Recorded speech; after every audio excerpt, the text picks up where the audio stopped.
you. Okay. Let me see. Let me get this thing working. It's not very loud. I hate when it's doing this.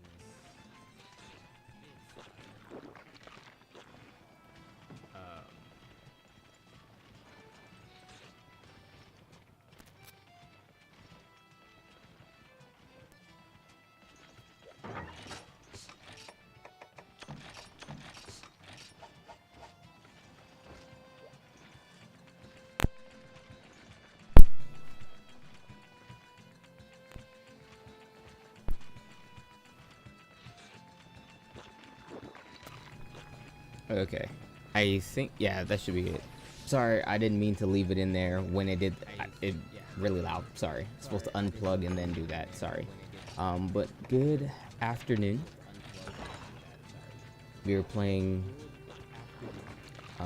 Monster Hunter Tri online in 2022. It's a beautiful day. Technology is a beautiful thing, allowing us to do what was the unthinkable, and now it's very much the thinkable. Let me also apologize for the quality of the microphone. This is a backup microphone. This is not my primary use microphone, so unfortunately it's going to sound a little like foot, very tinny, not as warm and rich and deep as it normally is. This microphone is incredibly cheap, but yeah, this is what we got to work with, and this is how we're going to get down. Okay, so with that said, I'm just grinding out stuff with these guys. Yo, Spyro.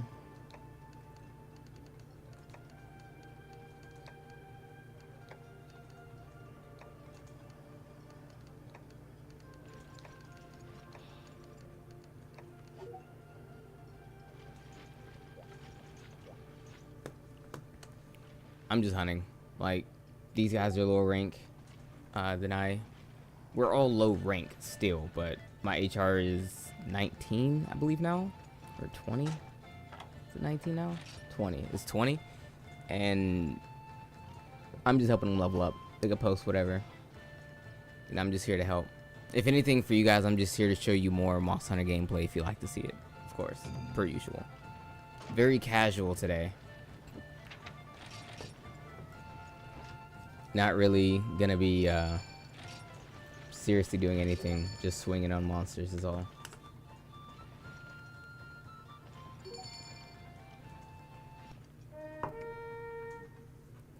So you'll see a bunch of low-level monsters right now. Kurapeko, maybe a Barrett here and there, possibly a Raytheon in the future, and so on. Great Jaggy and such.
Okay.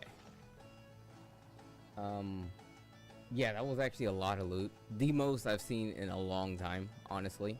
Especially for this game, that was pretty impressive for a kill, no less.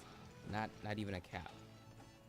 So what I'm gonna try and do, because I'm trying to also figure out the issue with my audio. So much like you've noticed, I was picking up different sources, whatever. It turns out not only is this microphone being a little belligerent, my audio interface is actually also probably dying as well. It would explain why periodically I would have to disconnect, reconnect, turn it off, turn it back on again, that kind of thing to get it to work properly. Which is a bit unfortunate, but it's not something I couldn't have foreseen anyway. It's been living for a long time. What is it, like 8 years now? 6 or 7 years now I've had this thing, and it's kind of been performing the way it's been performing. So I'm okay with it actually being ready to go. Granted, I wish it had stayed a little longer, but what I'm going to try to do, for the sake of all things that's holy, trying not to talk over the actual combat. So what I'll do is I'll talk when we actually get into the lobby. May sound a little weird, but I kind of feel it's easier. So that way, let's say I want to cut this up and make it into videos later on, I can totally do that. I have the gameplay and then have me talking over it. But I will absolutely try to respond to all comments and all questions. If you have any questions as to how this is even happening, how this is even possible, feel free to ask and I will hit you with the information.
Okay, so to answer everyone's questions, all right, this is kind of how I want to do it, like talking when I get back to the city. So,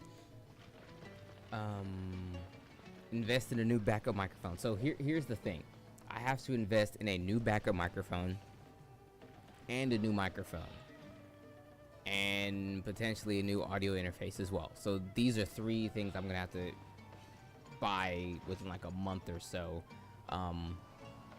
The backup microphone doesn't have to be super expensive. It just has to be solid, of course. The proper microphone is going to be the one that's like $250, $300. You know what I mean? That's the proper thing. The audio interface could be like another 70, 80 bucks, depending on which one I decide to get. I may try to instead go with something lighter. So that way it's not as robust. The one I have right now is quite robust. It's actually much larger than what I truly need. Larger than what I've ever actually needed. So I can kind of see how a lot of people look at it and like, wow, why'd you spend the money for that? Probably shouldn't have, actually. And yes, you can play this game on the console and connect to people playing on emulator and still connect to the private online servers. I'll talk about it more when we get back. I should have talked about it sooner, but you know, I spent too much time talking about audio stuff.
Okay, so the way in which these particular private servers work, you can indeed play with the Wii version of the game, the actual Wii console. Mind you, you would have to have the Revolution. I think it's like a hack or like a soft mod or something like that, or whatever, like a patch or something. I've never hacked my Wii, so I wouldn't know exactly what to call it per se. But when running that particular patch, you would have to download another patch to go on top of that patch for this game, and then it will allow you access into, not necessarily access into the servers per se, but the code that the servers themselves run on will interact, if you will, with that particular code, so that way you can join in on these actual servers. It sounds like magic and space to us because I fully do not understand it myself, but yeah. Great Jaggy or Great Macau?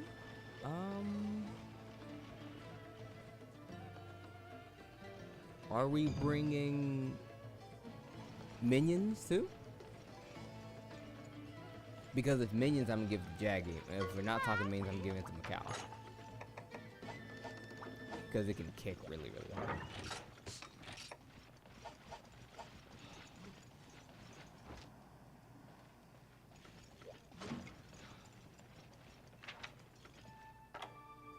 Oh, you don't think so?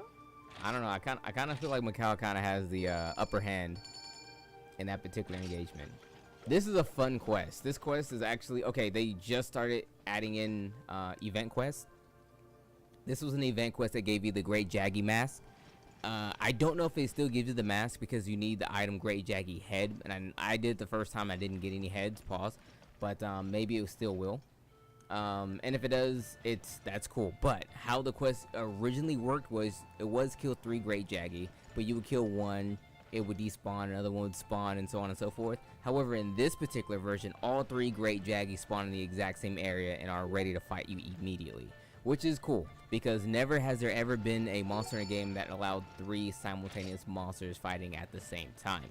So that's kind of fun. And yes, that is a very good answer.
Okay, so that quest was fun. Needless to say. Fun stuff. The funny stuff, if anything. So all three of those are dead. I think we're just trying to get my man up to... He's still HR 5. He's 5. The other dude was like 3 when I walked in.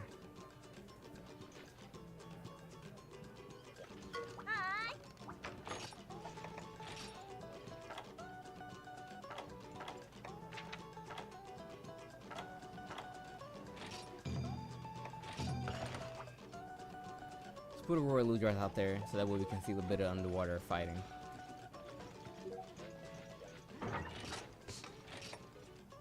For those, like myself, connoisseurs of the underwater combat. Many don't like the underwater combat. That's totally fine. I totally get it. But, you know, it's always fun to jump back in.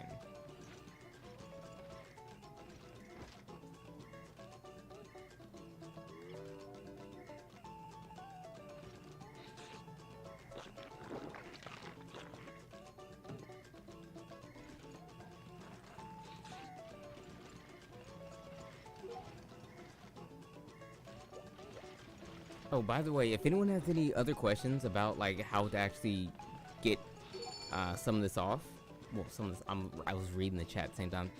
If you want to play online or at least understand more about how to do this, the pinned message and in the description it says to join a Discord server. That is not my own personal Discord server. That is the Discord server for the developers and the coders who are actually putting the server together. You can totally run it you can run it up with those guys. You can ask them, heck, just ask them, hey, can I join and get on some of this closed beta online testing stuff or whatever, and then maybe they'll say yeah, and you can literally be playing online here. But yeah, if you have any other questions about how any of this works, you can join the Discord server. There's tons of threads for how this works. There's developer threads, so the developers will speak amongst themselves and kind of tell you what it is that they do to get this running the way it is running. Lots of great information. So if you have any ideas, any questions or whatever, check the Discord server, check the link, and you're good to go.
You know, many water monsters who are native to that of, well, water, in every iteration after generation that gave them their water has been completely neutered, in my opinion. Yeah, you're totally right.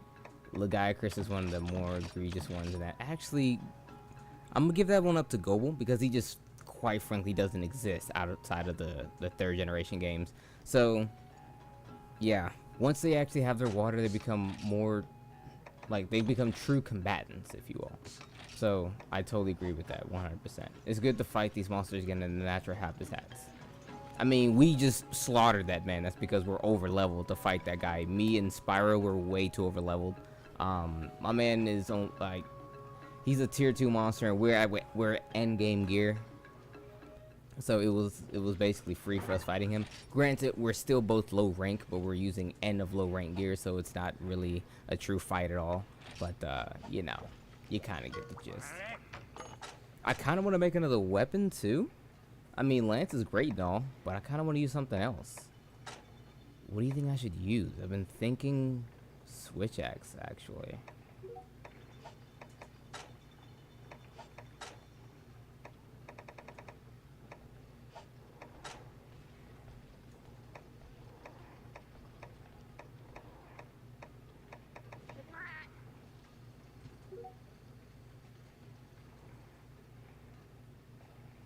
That it is. Game good, game back.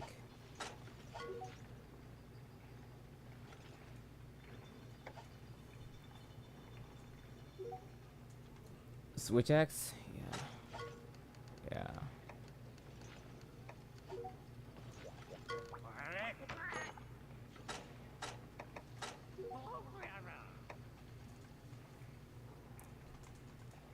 If I'm lucky, that's one more seed this fight.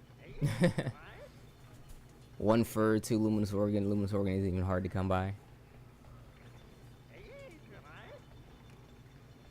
I'd have to go play offline for that. Not opposed to, but I just want to play lots of online for now. So yeah, we could probably jam that out at some point.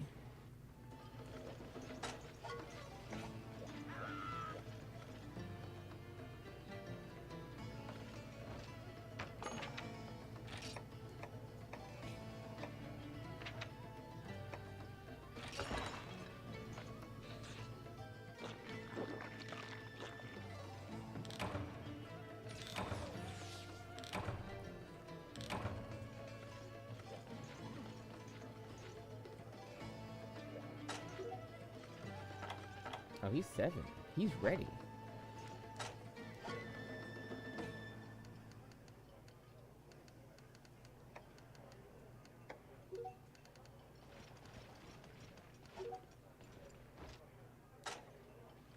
How much more does he have to go?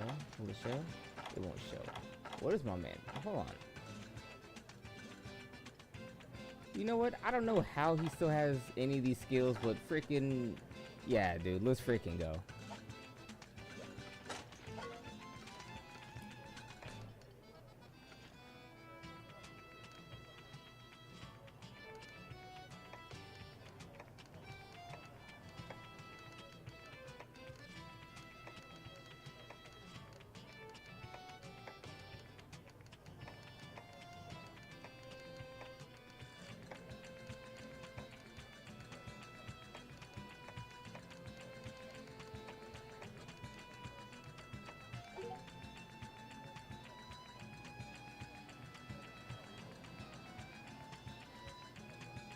There isn't a Diaz version of Try, unfortunately.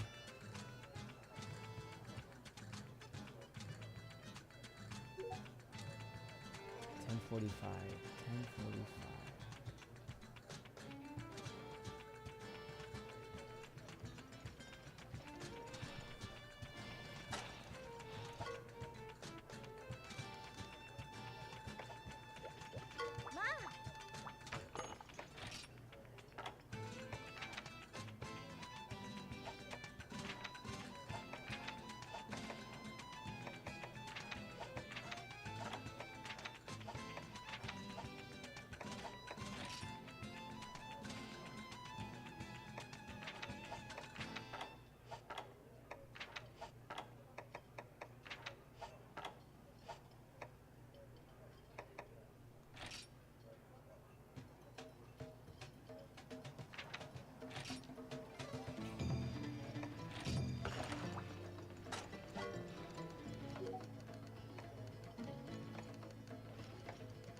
The typing is very egregious.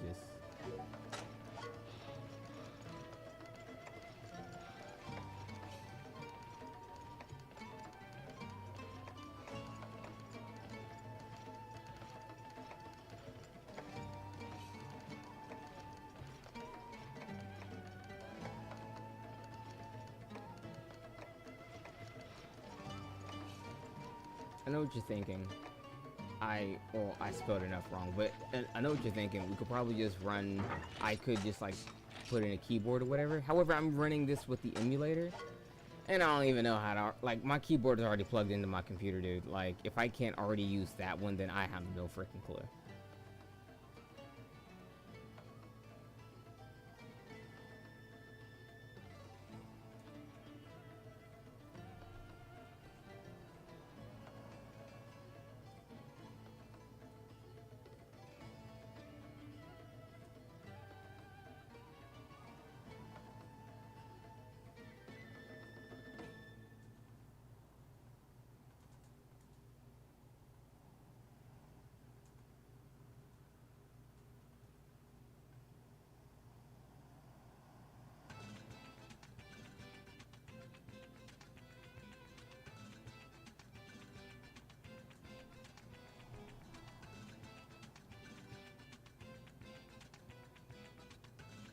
Yeah, finding other means of input is odd. I haven't been able. I believe it or not, I'm still using the Wii Remote Nunchuck. I know Valent. I know you're here. You're right there. I see you.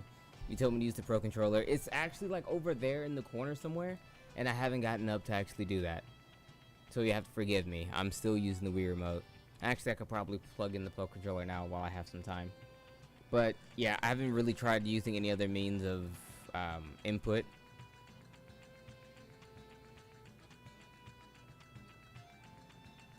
Yeah, I've played god-awful amounts of Try Online. Bro, Monster Hunter Try is what fully immersed me into the Monster Hunter realm. I've played so much, it's ridiculous. I've played insane amounts.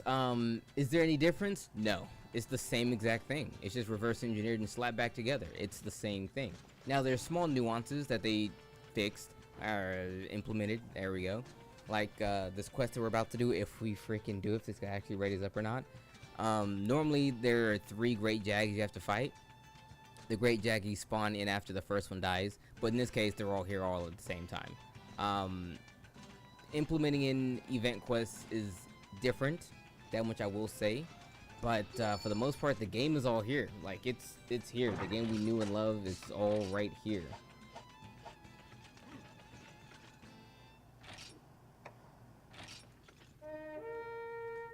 And I'm gonna mute myself again until this fight is concluded.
Yeah, I kind of turned off my microphone. Hold on.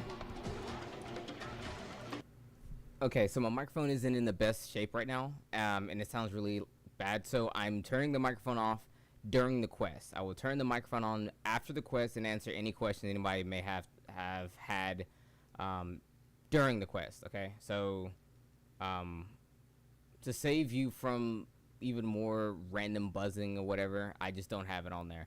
I don't have the microphone on, so I'm gonna turn it back off again until the quest is concluded. Mostly because the microphone is like really, really bad. I am sorry, and if you don't like this, then I apologize.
Okay, so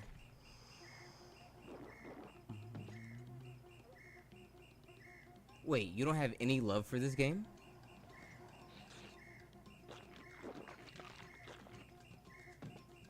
That is so wild. Okay, cool. I mean, it's fine if you don't. I ain't tripping. It is what it is. But yeah, the theme is pretty dope. I like it. So wild they don't ever bring it out anymore. And I would have loved to have Core P.E.K.K.A or Great Jaggy in 5th gen. Not just for the graphics, you know, because that would have been sick in and of itself, but I'd have been happy just to have them back, you know what I mean? There's certain monsters they just don't really like bringing back, and I really wish they did.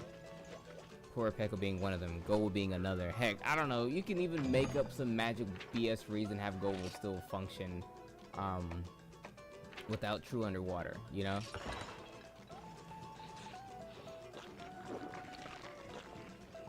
It's complicated? Okay, I see. I mean, you don't have to fully explain yourself to me.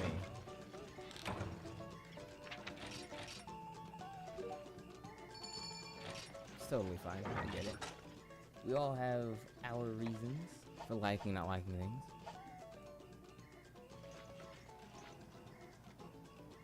Yeah, literally like that, how they did Juratodos in World. They could have just done that. I mean, I wouldn't have liked it. I would have been very upset, honestly, but it'd been still nice to see my man return, you know?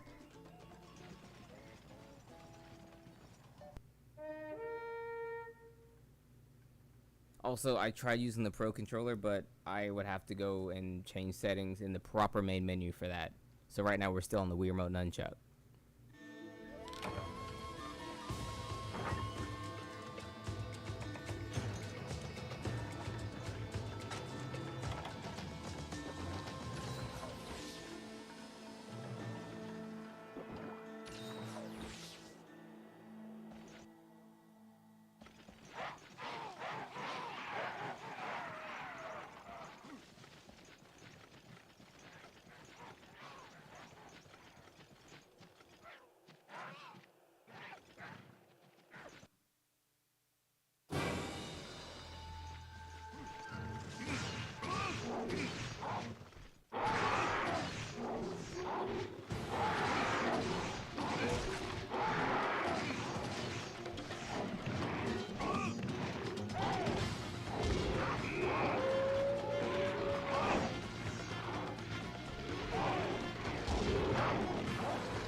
You know, the more I think about it, the dumber it is for me to just like not talk when I kind of feel like I should just talk. So, bad microphone or not, we're just gonna have to deal with it. This is something that we're gonna have to deal with. It's just, if it sucks, it sucks. If it doesn't, it doesn't. It is what it is.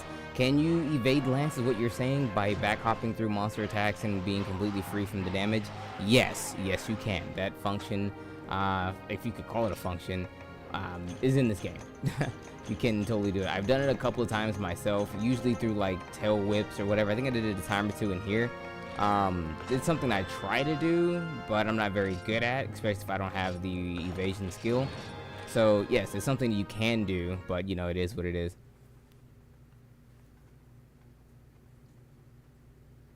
And Gunner, about my mic issue, if you want to send me some money,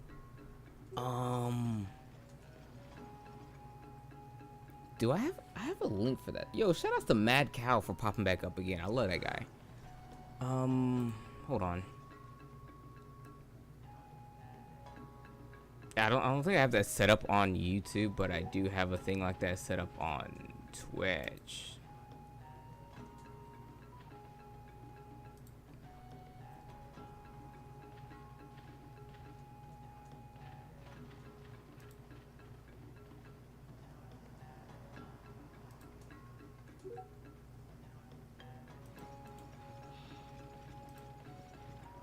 You know, I guess it's kind of weird that do it through Twitch, but it is what it is. So if you truly care, you can click there, and then if you want to like add to the new equipment fund, if you will.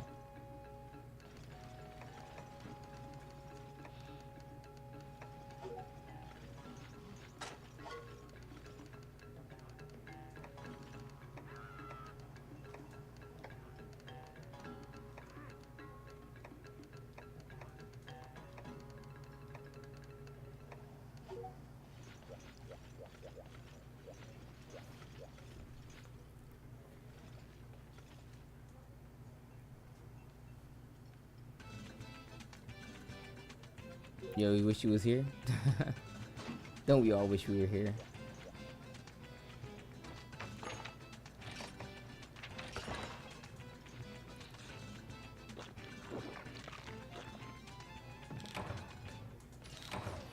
Yeah, max evasion in this game is pretty cheap.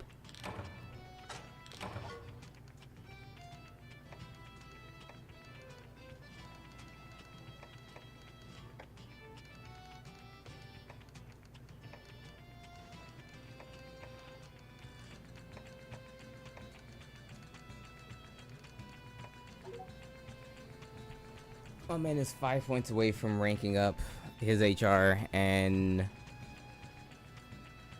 doing his urgent. Like 5 points, 5 singular points. Crazy.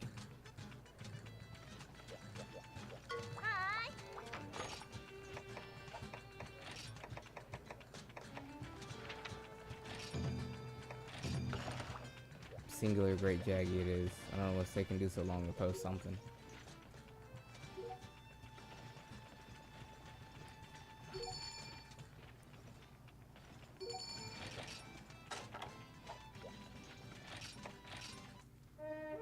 Oh, I just noticed a function that was in try. Oh, okay. Do you guys know about joining session in other video games? You know, you kind of like, you click on your friend's name, you just kind of go straight to them. In this game, bro, I think it was like the first time they instituted something like that in a Wii game, bro. Well, I take that back. I think it was also available in certain Call of Duty games. So nevertheless, you go to a player's profile, you can add them on your own, the game's own friends list. You add them in there, and then you can just warp to them. Like, if you see your friend is online and they're in the lobby in this room, you can just click a button, boom, straight to them. That was so gas. I missed that. That was fun.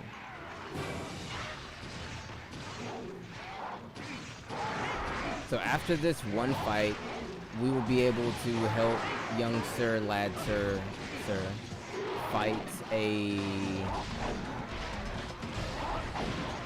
Barris.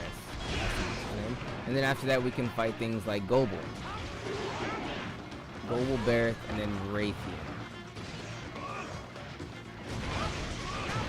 Like, I wanted to help Buddy out because, I mean, starting off is it's a slog. It truly and earnestly is a slog. So helping him get it in is actually fun to me. After that, we can, I don't know, maybe I can find another lobby. There's not a lot of people who have access to the private servers, so it's kind of slim pickings. You just kind of play where you can. You know what I mean? I would very much like to be playing, or fighting rather, monsters that are up to my level. Like, I really want to fight some more Nactor because I want to make his lance. Not the best lance in the game, but like, there's only 2 fire lances in the game. The other one is Spartan Event Quest, which I don't think is out yet. Maybe it is, and I just totally forgot which one it was, but still.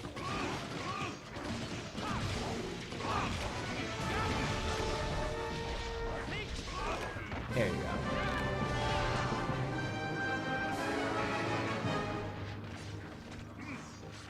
That was totally the wrong button. Whoops.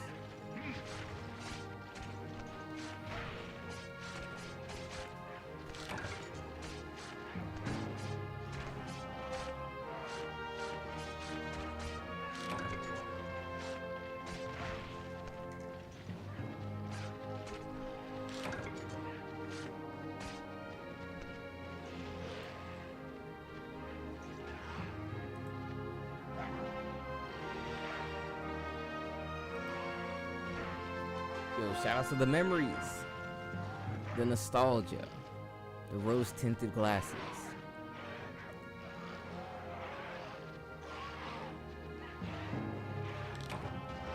I'm out here living the dream.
Damn, my man is HR8 with no urgent? That is crazy.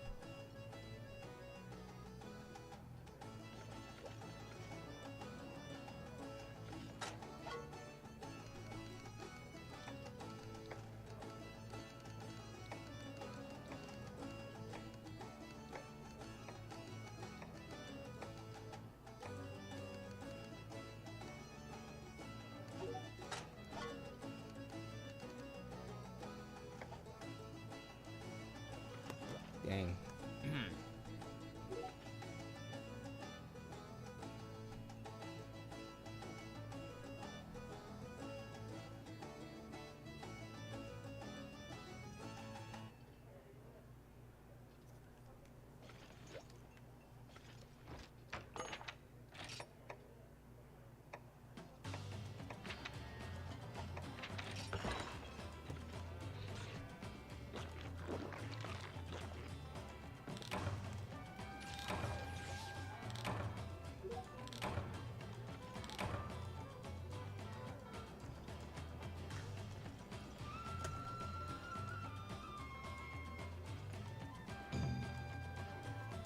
Wow, homie didn't even do all the keys. That is crazy.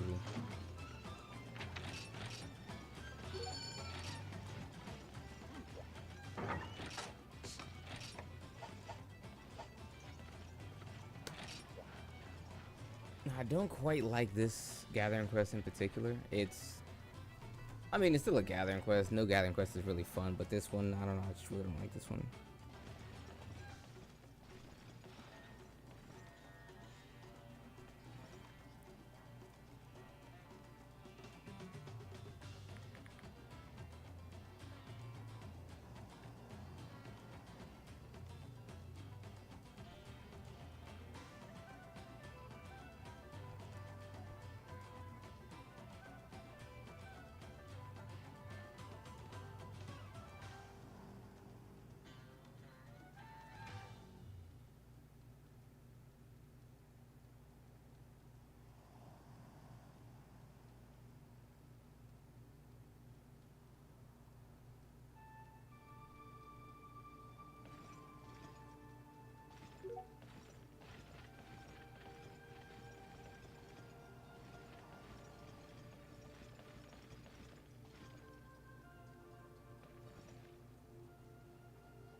Would I be interested in practicing some evade lancing, making a set for it, etc.? Maybe. Maybe. Evade lancing was cool and everything, it just really wasn't my cup of tea. I did try it for a tiny spell, but nah.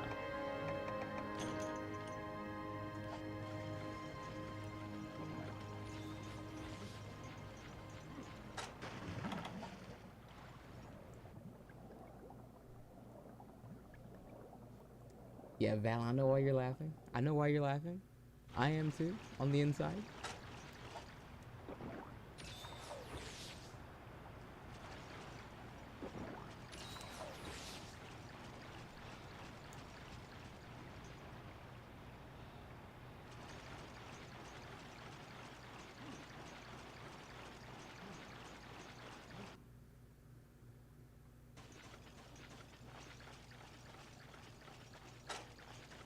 Yeah, I wasn't gonna stream today, but I figured, why not? I really wasn't gonna do anything else. I mean, I still am gonna work on my Shaguru Magala video, but I like working on videos closer to the end of the day. I don't know why, but I just do. So I'll probably just do that. So I figured I would stream until I get really hungry, then order food, then work on that other video. Ah, yes. I went and took myself a dippity dip. Absolutely. Indeedly do. Gotta go take the young dippity dip. I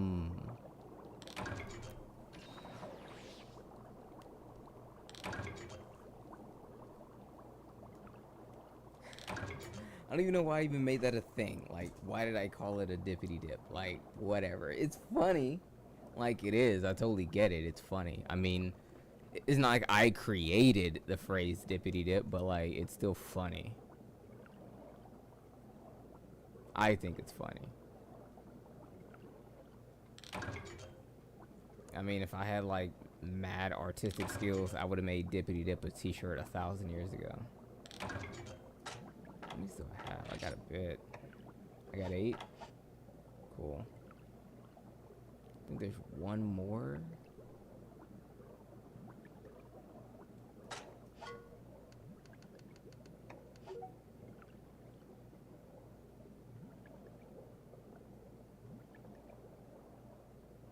Was it I am under the water?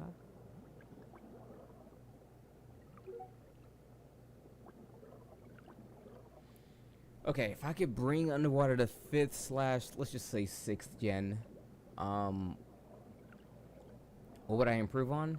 I would improve on the mobility, but I kind of think that's fully innate. The reason why people felt like sluggish is because, truth be told, 3rd generation was a relatively sluggish Monster Hunter game.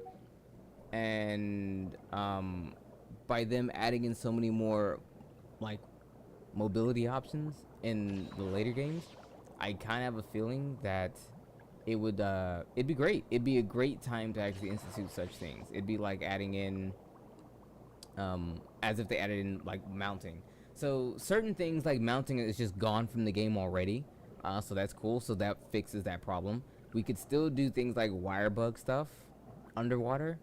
I think it would just, oh, there, I knew there was another one. I knew I wouldn't lose my freaking mind. I think what they could do is make it to where the underwater feels just a tad faster. Not too much, just a tad faster. So that way people don't feel like they're like trudging through sludge. The camera is fixed because the camera moved like crap in the 3rd gen. So the camera shouldn't be an issue. We have the lock-on thing and all that stuff. So I kind of feel like that problem as far as the camera goes is done. I gotta tell him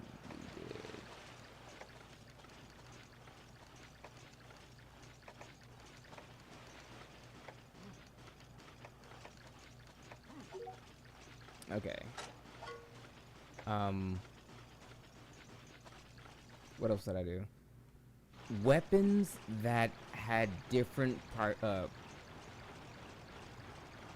who operated differently underwater. Sword and shit, I'm looking at you. Bow, I'm looking at you. Make it to where that just wasn't the case. Like, the problem that Sword and Shield had with underwater is that it lost a lot of its momentum gaining abilities. Just give it those things underwater. I don't see what the issue was. Like, Let it like dart around underwater. Hell, make certain weapons like Insect Glaive be incredibly stupid underwater. Give them, you know how you have the little boost, fly, floaty, rotator, helicopter thing in the air? Do the same thing underwater. Have it shoot jets of water around the place, you know, something. Make their skills, give skills to certain, make skills rather. I can't talk, I'm so sorry. Put skills in the game that help mobility underwater, so on and so forth. I'm with it.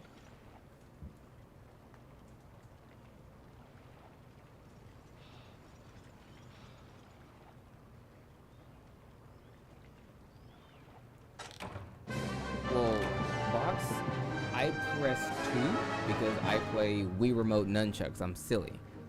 You don't, so I don't know. I don't know what it is for you, my guy. I'm sorry.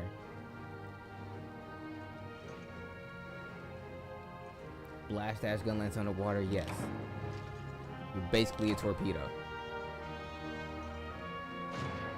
Yo, put a little diver's helmet on the bug. Absolutely, I don't care. Or encase it. Okay, this problem was fixed before this game even existed. Do you guys remember Spyro the Dragon? In Spyro the Dragon, whenever you're underwater, Sparks the Dragonfly is in a bubble. They put Sparks the Dragonfly in an actual bubble because, you know, can't swim or whatever, need oxygen or something like that. Just put the insect thing in a bubble. You don't have to explain it. Just put it in a bubble. They didn't explain it. It just made sense. You see thing in bubble. Bubble means air. Man probably needs air. Boom. Gave him air. Done.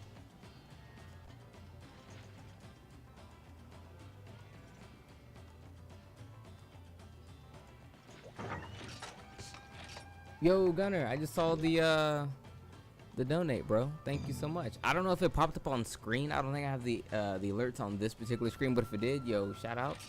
I will use that, and 100% is gonna go to a microphone. I'm probably gonna like see if I can buy one now, like today. I'm not gonna lie to you.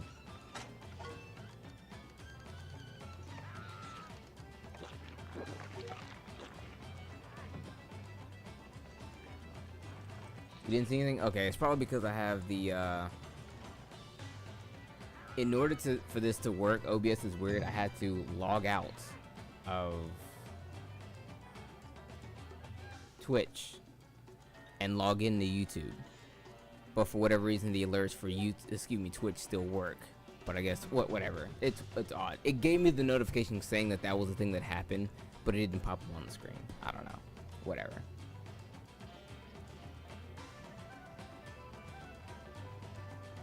HyperX Quad. You know, people have been telling me to get it. I guess I'll get it.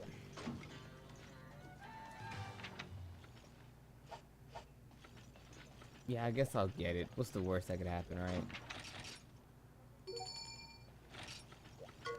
Nice little backup microphone. I don't know, if it blows my socks off, then we may have a contender for first place. Just saying.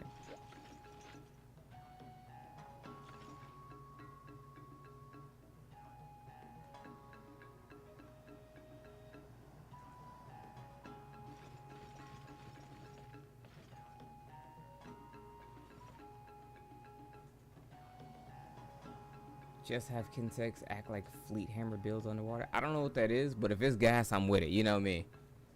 I'm actually okay for making every weapon in the game broken. I don't care. Let everyone prosper. That has always been my thing. I don't want no one to not prosper. I want everyone to prosper. Hold on, I don't think I ate. Yeah, I definitely want to eat fighting a bear.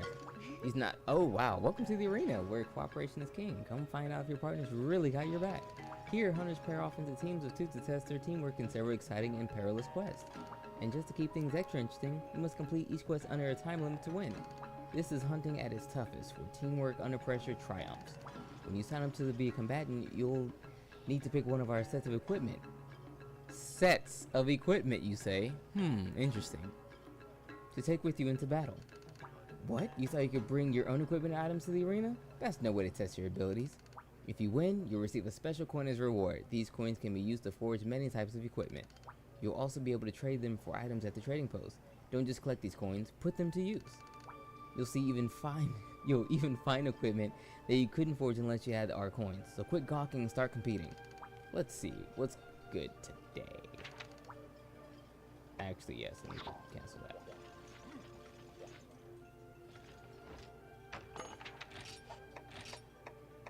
No, I don't know what you're talking about, Box. She clearly said sets. Like, it's canon that they're sets, okay? It's literally canon. I don't know what you guys are talking about now. The lady said it herself. You heard it from the camel's mouth. The camel? The horse's mouth? What? Yeah. Ultra Lucky Cat? What is that, money? What level is my man Cool Young Z's? He's probably out doing some stuff.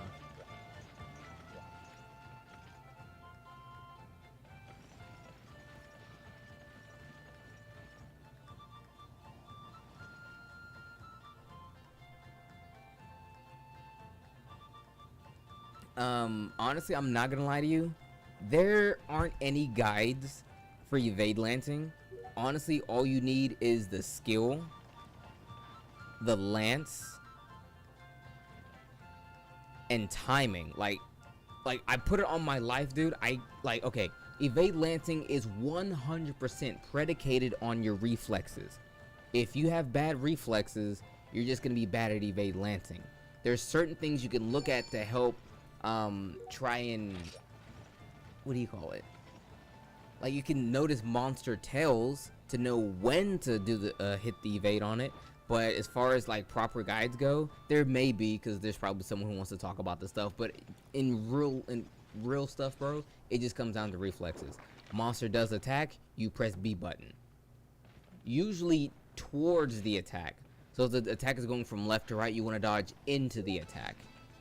Because if you dodge away from the attack, that means you're wasting active iframes, you know. So just remember, dodge into the attack and have good timing. I'm sure someone could probably make a better guide than that, but like, there's really not much to it. There's not like a magic thing that you do and then bam, you're gas.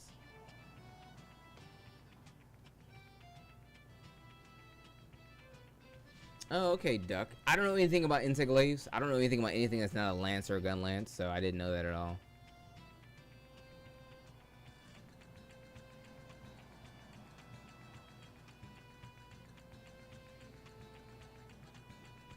You know what? You're right. Practice really makes perfect. So, in this game, this one game right here in particular, the practice dummy for evade lancing was Devil Joe. Sounds crazy, but it was Devil Joe. A lot of the attacks are big sweeping attacks. You can see them coming from a mile away, and you just dodge into them. One that makes you feel really good is his breath. You can dodge his breath incredibly easily. So like, you can dodge his breath without evasion at all. But yeah, Devil Joe was a great practice monster. It just really comes down to practice, reflexes, and timing. Two things you can't truly practice unless you just get the visual cues down. So yeah.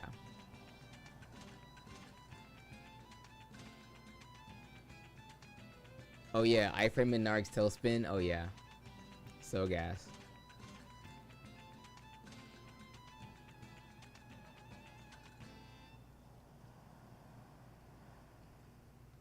Do you get things for the arena? You do get stuff for the arena. There were 2 weapons, I believe. There was Cloud from Final Fantasy. His gun sword was actually in the game, but just gun, not sword. It was in the game.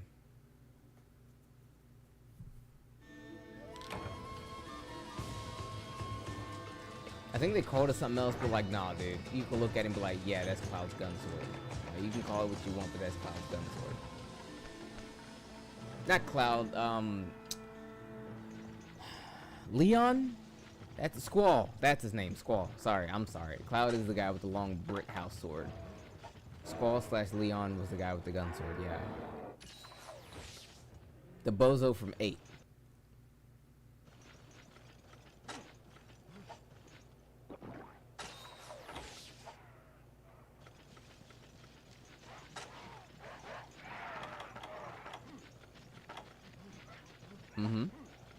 That's actually, 8 was my favorite Final Fantasy game until 15, on God. Well, I take that back. 12 was really good too, but then 15, because 15 is gas. Now, I don't really know anything about main series either. I know The first 3 were just RPG game. Hello? It wasn't until after that they started becoming something special. I know of, I think it was 4, because the main character is Cecil, and my nephew, my oldest nephew, was named after that character, so you kind of have to know that. I don't know anything about 5, I don't know anything about 6, 7 is the one everyone loves, 8 has Squall in it, 9 was the one that a lot of people love as well. It had Vivi, the Dark Mage, or the Black Mage, who was actually like a clone or whatever. Then you had 10 with the ha ha ha ha ha.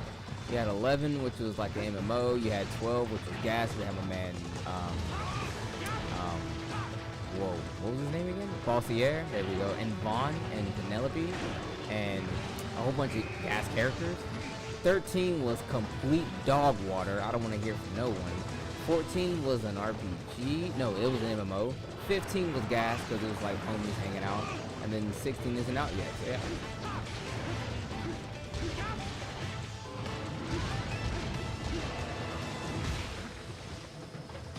That's all I really know about the Final Fantasy games. Like, I don't know them really. I just kind of like, by reputation, you just kind of have to know them because, you know, they are big titles within the game community. So yeah.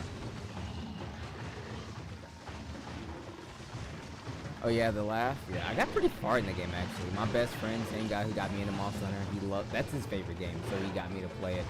I got all the way to like the wedding cutscene, and then you have to fight Bahamut, and then I turned the game off. I guess something was beating my ass. Might have been Bahamut. Or Bahamut, or however you pronounce it, or whatever. Oops! Future Lance moves that I missed. Bro, can I just say all of them? To be fair, some of them I don't really need, but ones that made Lancing like infinitely better. Let's start from the very top actually. In 4th generation, this. Now, that combo was only a 3rd generation thing, but in 4th generation, they made it to where you can do, hold on, you could do the forward advance into up pokes. You can't do that in this game. You have to do a forward poke into an up poke. So if I were to try to do up poke after the forward advance, nothing, literally nothing. So I don't like that. Give me that back. That worked. Give me the ability to dodge out of forward advance. Like if I try to dodge out of the forward advance into the shield blast, nothing. If I try to dodge out of the forward advance, also nothing. So like, yeah, give me that back. Like the small things. That's small mechanic things I like to change. Things that they completely added that were not there at all, even because like it just wasn't a full-on thing. 5th gen added dashing forward. I cannot, I repeat, I cannot understate how important dashing forward was to Lancing, bro. Dashing forward was insane. It was so good. Give me the dash forward. Give me the deep back hop too. The one if you press back and also the dash back. With the back hop, you actually back hop like 10 feet as opposed to like 3 feet. I'll take those things and I'll be fine. And yes, Boxy, omnidirectional shield bash thingy, whatever, from Sunbreak is Beyond Gas. Please don't get it twisted, is Beyond Gas. However, you lose mobility options, but still, you lose mobility, but like pack on infinite layers of attack. So it comes down to like preference. I do like it. Don't get it twisted. I love it. I truly love that ability. But if I had to pick one thing, I would take it out and put in all my actual standard mobility things in. Because you can sauce a lot better with the lance that way. But if you just want to kill stuff, in real talk, yeah, just give me the omnidirectional shield bash thingy. It's so good. It's an actual attack. It does the same damage as the actual lance poke, so I mean, it's perfect. It's good.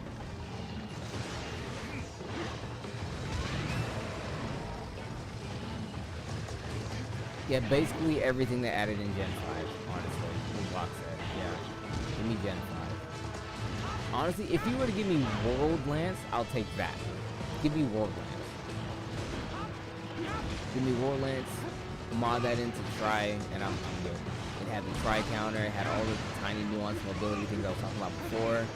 We had side hopping into forward advancing. A lot of weird, tiny, minute things that no one ever really picks up on Lance because Lance is a weird weapon, but I picked up because Lance is my weapon. Ooh, one of my favorites, bro. Shield poke into shield poke into forward advance. I love that. Shield poke into stuff is so good. No one shield pokes into anything. But in 5th gen, it was like shield poke into like forward, shield poke into like back, shield poke into other stuff. I think in this game they gave you shield poke into... Yeah, you can shield poke into some dodges. Yeah, but that shield poke into forward was some heavy stuff, my guy. I'm not gonna lie. Shield poke into forward was some god-like stuff.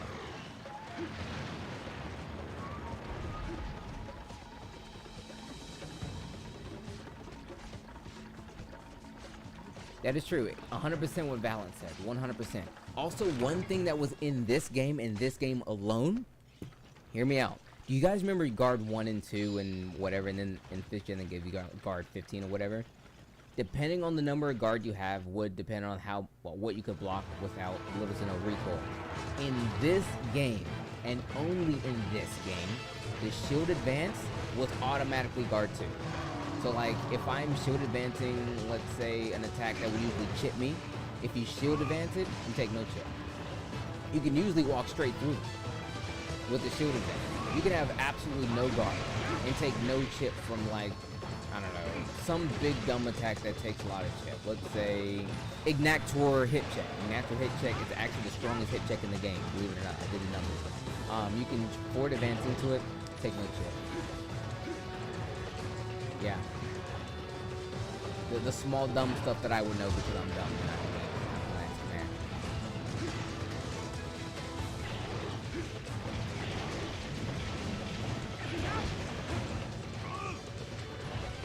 Yeah, you don't. If you're smart, you don't need to run guard 2. You guard 1, so that way you can block some dumb funny stuff. You know what I mean? But you don't need to spend money for guard 2. Guard 2 is too much. It's honestly too much. Guard 1 is guard 1 so that way when you block things, you can stand your ground. You know what I mean? The standing the ground thing is good, but you don't always have stamina for the forward advance because guard also still helps with the stamina thing as well. So small nuance things. Guard 1 is good. Guard 2 not so much. If you have it anyway, okay, I guess whatever. You know what's insane? You can still block an attack. I have to like double check this one more time. I need to double check it one more time, but I think it's still true. I think it's true actually. You can have guard 2, stand your ground on an attack, still take chip. But if you were to guard advance for that attack, no chip. It's dumb. It's very weird. It's beyond weird stuff. 12 is your personal favorite? Final Fantasy 12 was my personal favorite until 15 came out. I really, really, really liked 15. Oh, the charge sweep attack? It's good. Like, they took a move that was absolutely useless and made it good. I don't use it because I've been lancing for 45,000 years and my brain is like, don't ever use that stupid ass attack, and now I have to use the attack. It's kind of hard to just put into the muscle memory is all. It's a very good attack. Like, I really like it. I preferred over the big, the new super plunge attack they did in Sunbreak. I preferred over it. By the way, is the game volume like mad loud? Am I talking over the game volume? Is it like super loud? It's so weird. I didn't ask until just now.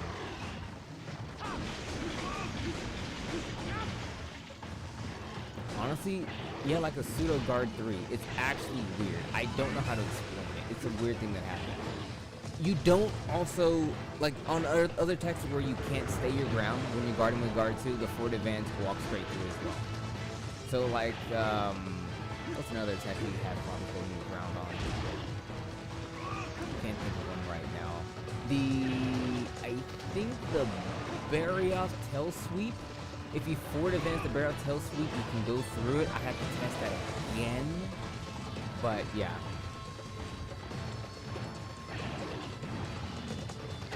Okay, I'll dial it back just a hair. Let's go down 5 decibels.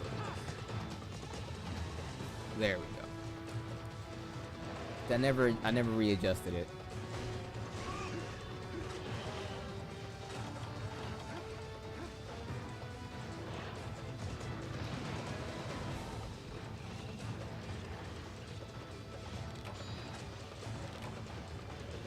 All right, beautiful. Thank you. Okay, good. Good stuff. Glad it's good stuff.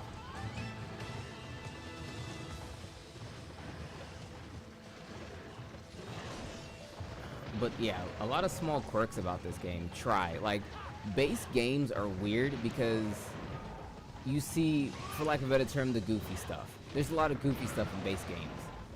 Like, a lot of things that they tried, like, okay, this was an idea they had, but then it never made it to the full featured game. But it's still cool that they try it, nevertheless.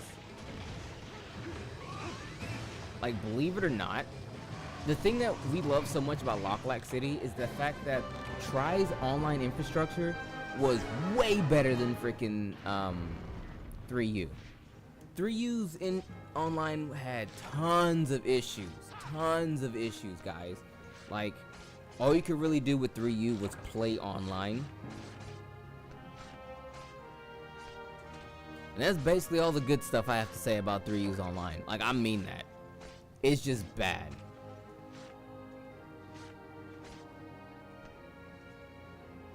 Like, how do I explain it? Okay, so for Try, I talked about how you can warp to other players. So like, let's say you had a friend on the in-game friends list, you can like open their profile, click the button, and whoop, you just teleport straight to them in whatever room they're in.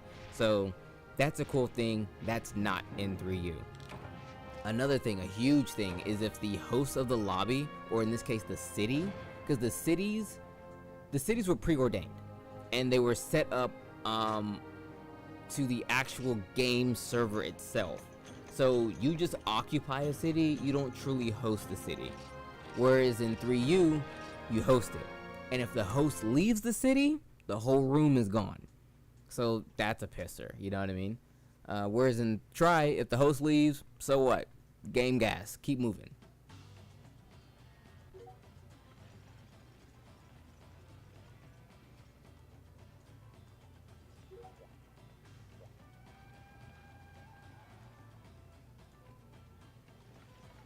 Yeah, you can still slap with the lance. I wouldn't recommend it in this game.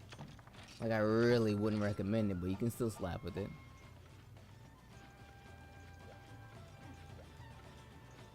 Oh, they're, the towns, well, like the once you get into the city, all the extra shops, all the extra cool stuff, your room,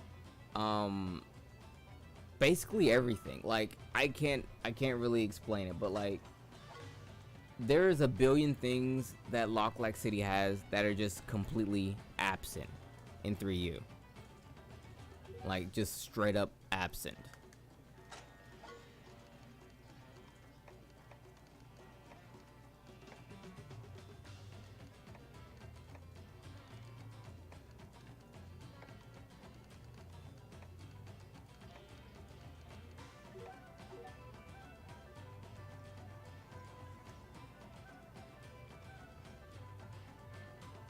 But the thing that really drives home my love for Try is that they made a bunch of things in the game that a lot of people look at as like, it looks like fluff, but no, it's not truly fluff. It's not. It allows for a level of immersion. It lets you look at the game and say, oh, okay, this is gas. Straight up, this is gas. The fact that this is in the game leads me to think that this is a actual world, not just a thing that I'm in. I mean, obviously it's just a video game, but like, it looks like a place, an actual world. Like, Port Tanzia was cool, but you had the one area. That's it.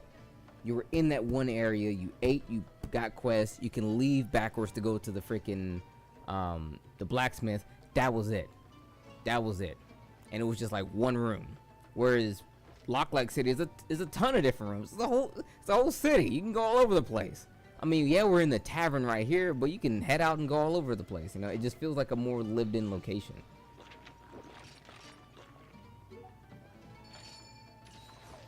And it's what I liked about the game. A lot of gas things about this game. It is definitely more alive. Yes, thank you. In a short phrase, it is just more alive. A place that is lived in as opposed to a place in which you occupy at the moment. World had that, and that's why I liked World. Even though I hate to admit it, For You had that. But For You didn't have underwater combat, so I was jaded. That's all.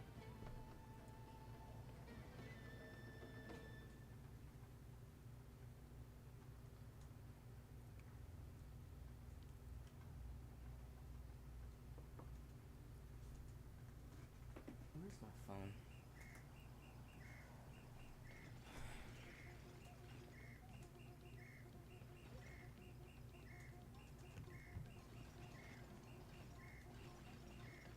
After this, I'm gonna go pick up my pizzas.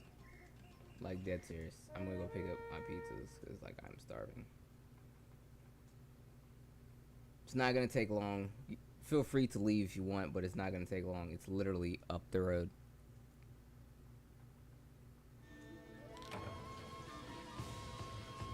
Got bust down and kill 3 Jaggy again.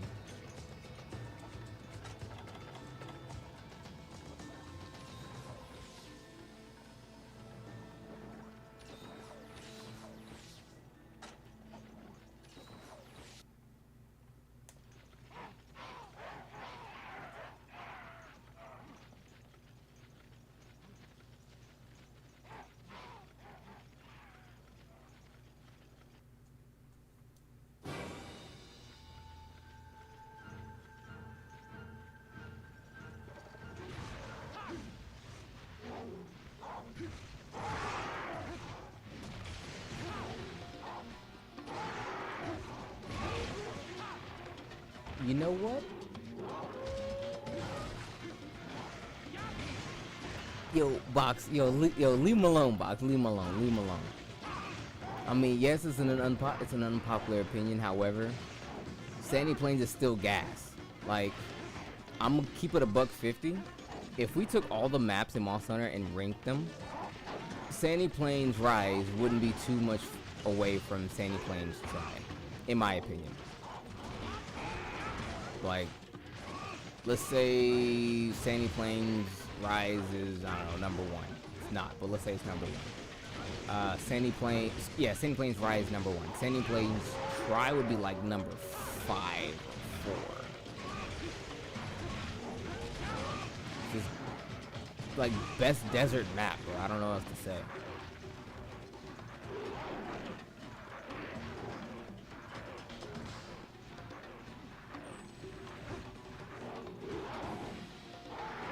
Ooh, wait a minute. 5th gen desert map was, that was a little hot fire. I'm not gonna say, I don't like all of 5th gens. Like, the Coral Highlands they definitely really tickle my immersion receptors 100%. But I like the dead place more. I forget what it's called. I forget what the dead place is called. I love that a lot more. Ancient Forest is cool. That's about it. I don't even like the ice place, bro. The ice place, whatever it's called. Hoarfrost Reach, I don't like it that much. It's gas, but Rotten Vale, yeah, there we go. But if I'm gonna keep it 1,000,000,000%, bro, 1,000,000,000%. 1,000,000,000%. I don't like any Rise maps.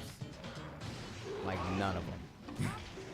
I don't like any of them, bro. I'm not gonna lie to you. I don't like any of them. And I'm not... Flooded Forest and Sandy Plains, they're remasters. They don't count. But, like, pure Rise maps, I don't like any of them shit, bro.